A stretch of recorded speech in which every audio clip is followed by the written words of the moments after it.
ganito lang po yung pag-operate, napakadaling gamitin. So heavy duty makina, may sinulit po yan sa ilalim. Ito po, pag naubusan po ng sinulit sa ilalim, dito po tayo magre-refill. Tanggalin po natin yung mga lahat na sinulit para siyang makita. Yan, ito po, dito po yung refillan ng sinulit sa ilalim, tatanggalin mo yung ganyan. Tapos ito po yung refillan. Lalagay mo yung ganito, tapos tulak mo pa kanan at saka mo na yung food control. Automatic na po yan. Tapos pag magre-refill ka po nito, huwag mo lagyan yung sinulit sa karayom.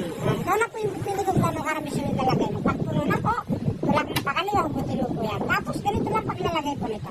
Yan, tapos lalagay mo dyan. Nakikita mo po, maliit na hiwa. Yan po, may maliit po na hiwa rito. Ito po maliit na hiwa ito. Yan, maliit na hiwa. Papapasokin mo lang yung sinulit. Ganito lang po. Tapos na po mga boss. Tapos paglalagay naman ng sinulit, dito mo po, ilalagay mo ganito. Tapos sasabit mo rito. Ganito lang paglalagay ng sinulit. Yan. Sabit mo ganyan. Tapos, ito, tutanda mo po. Yan, ikot mo riyan. Tapos, tataas mo ulit. Yan, pag nakataas mo ulit, hold mo ito yung saglit, hold mo to. Tapos hilain mo. Pipitik yan ng konti. Ulitin ko po para makita nyo na maigi.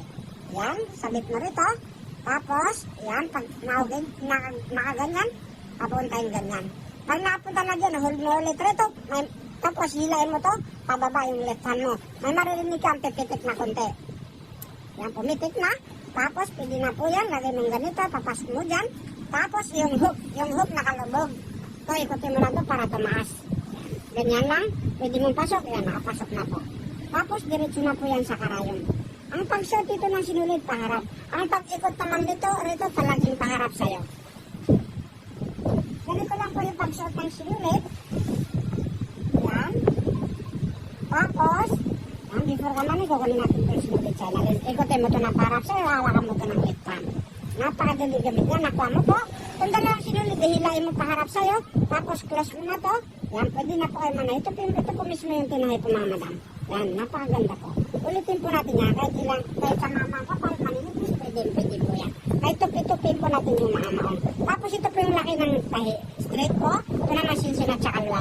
Pag nakalagay po ito sa 0, ang tahi po niya na straight lang po. Yan. Yan, reverse. May pang-reverse po kayo.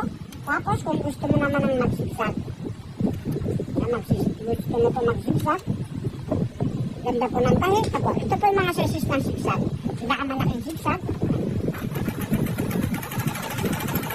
Tapos kung gusto mo po yung sigsag mo ay malalang madikit-dikit. Tingnan nyo po, napaganda. Likod at sa harap. Kung gusto mo naman dikit-dikit ang sigsag mo po, ito lang yung adjustment. Ito po yung adjustment rito. Palitan ng bot, pasinsinan tayo. Ito po, katapat na sa handle 3-4. Palitan ng bot, pasinsinan takbo.